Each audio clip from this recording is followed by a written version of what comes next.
जय श्री राम।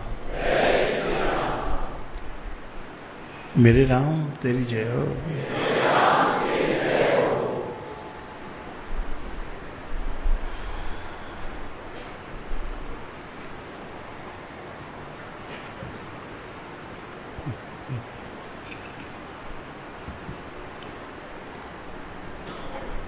गुरु दरबार में आने वालों को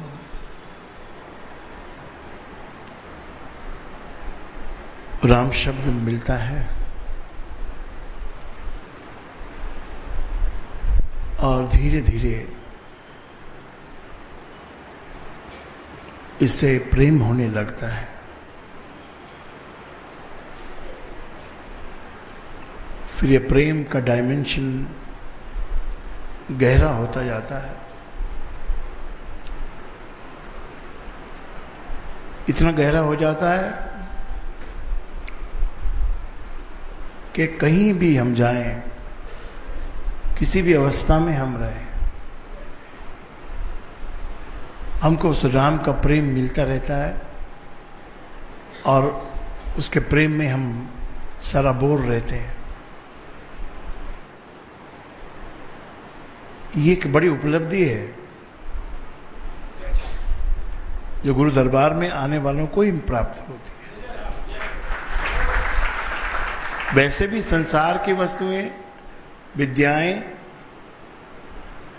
ज्ञान, विज्ञान,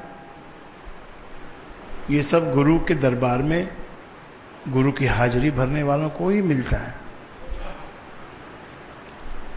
अगर कोई कल्पना में भी गुरु को बिठा ले, गुरु मना भी कर दे, फिर भी यदि कोई शिष्य गुरु को कल्पना में बिठा ले तो उसमें भी वो गुरु काम कर जाता है। गुरु की विद्या कोई लेने वाला चाहिए, गुरु तो देने वाला तो है ही, परंतु ये है भाव दशा का खेल है। किस भाव दशा में आप गुरु को बुलाते हो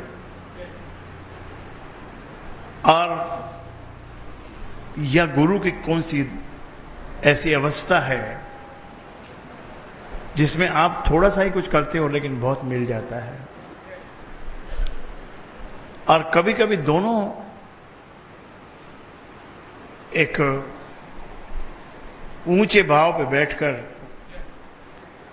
किसी पवन खटोले में बैठकर, उड़न खटोले में बैठकर उड़ जाते हैं संसार से और एक लंबी सैर करके आते हैं गुरु और शिष्य मिलकर।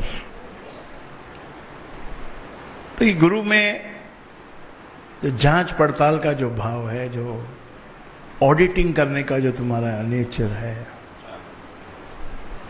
उसको छोड़ देना चाहिए। थोड़े दिन ऑडिट किया, थोड़े दिन देख लिया, जांच भी लिया, उसके पश्चात तो वो चैप्टर को बंद करना पड़ेगा। जांच पड़ताल और ऑडिटिंग ही यदि आपके शुरू रही तो एक न एक दिन आपका संबंध ही टूट जाएगा। कभी आपको समझ आएगा, कभी नहीं समझ आएगा। होना क्या चाहिए कि दिन प्रतिदिन उसके दिए हुए नाम का जप करते हुए उसके सरल ज्ञान में डूबो। ज्ञान सरल ही होता है, ज्ञान कठिन नहीं होता है। कठिन खाली हमारा अपना स्वभाव होता है, हम खुद ही कंसंट्रेट नहीं कर पाते, इसलिए हमको नहीं मिलता है। सारा खेल कंसंट्रेशन का है। कभी गुरु कंसंट्रेशन में होता है, ध्यान में होता है, तब उसके निकट शिष्य जब जाता है तो उसको दर्शन मात्र से प्राप्ति होती है। ऑर्डिनरी कोर्स में भी होती है पर वो उतना प्रभाव नहीं होता है उसका। लेकिन जब वो फुल कंसंट्रेशन में होता है, आपका भी मन जब पूरा समर्पित होता है, मन का समर्पित होना बहुत आवश्यक है। उसके बिना उसमें कुछ घुसता नहीं, कुछ उसके अंदर आता नहीं है। समर्पित मन से एकाग्र गुरु के चरणों में जब कोई झुकता है तो वहां पर राम कृपा अनायास बरसने लगती है। कृपा बरसती है, कृपा थोड़ी थोड़ी होती है, वो कोई कृपा नहीं है। कृपा का मजा जब आता है जब मूसलाधार बारिश के समान कृपा हो, तो महसूस होता है। जैसे धन भी आता रहता है, धन तो आता रहता है, खर्चा भी होते रहता है, लेकिन यदि वो मूसलाधार वर्षा के रूप में पड़े तो एक एक्नॉलेजमेंट होती है कि वाह भाई मुझे धन प्राप्त हुआ। और ये सब अवस्थाएं ये अनायास होती हैं, ये राम की कृपा से होती हैं। राम जब देने पे आ जाता है, कब आता है वो बाद में बात समझ में आएगी, समझाऊंगा, लेकिन वो जब देने पे आ जाता है तो फिर उसको कोई नहीं रोक सकता। वो फिर सोचता ही नहीं कि मैंने कितना दे दिया, इसको क्या दे दिया, भरपूर दे देता है। ऐसी उम्मीद रखा करो, ऐसी उम्मीद रखने वाले को परमात्मा का एक क्वालिफिकेशन है कि किसको दूं, ये तो मुझसे कोई उम्मीद ही नहीं रख रहा, उसको भी देता है, लेकिन पहले ये देखता है कि इसकी उम्मीद क्या है, चाहत क्या है, क्या चाहता है ये। तो अगर आपकी चाहत है, आज नहीं तो कल, कल नहीं तो परसों धन की मूसलाधार बरसात होगी। और उस समय हमको गुरु के और वचनों को भी याद रखना। केवल धन लाभ के लिए हम गुरु दरबार में नहीं आते हैं, यहां हर प्रकार के धन के लाभ के लिए आते हैं। माता पिता भी धन है, परंपरा भी धन है। जो मनुष्य परंपरा नहीं निभाते उनका जीवन भी सुना सुना होता है। बहुत सी परंपराएं हैं जिनको निभाना पड़ता है, और उसके अंदर प्यार होना चाहिए, उसके अंदर में इंटरेस्ट होना चाहिए।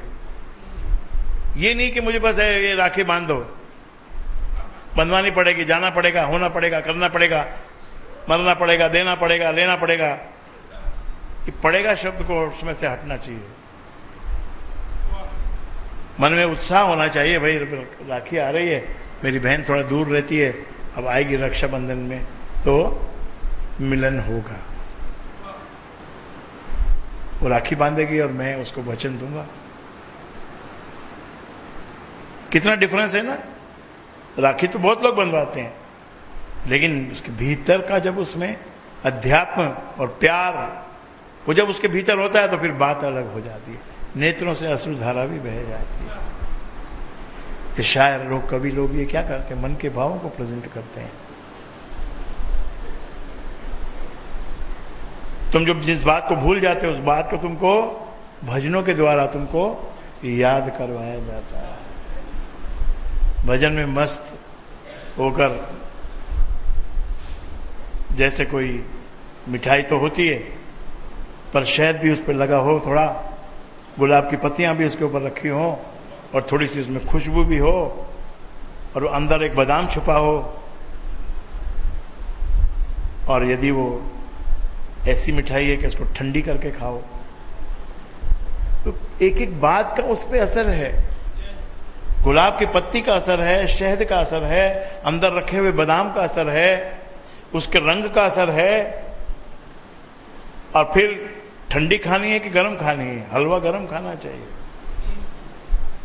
और कोई कोई मिठाई ऐसी होती है जो ठंडी करके, पूरी ठंड करके फ्रिज में रख के खानी चाहिए। एक एक बात का, एक एक सूक्ष्म बात का। चाय में अगर एक लौंग डाल दो तो चाय का टेस्ट बदल जाता है। 3 कप चाय में 2 लौंग डाल दो, चाय का टेस्ट बदल जाता है। बरसात में ज्यादा अच्छी बात है ये, बारिश में लौंग डाली हुई चाय।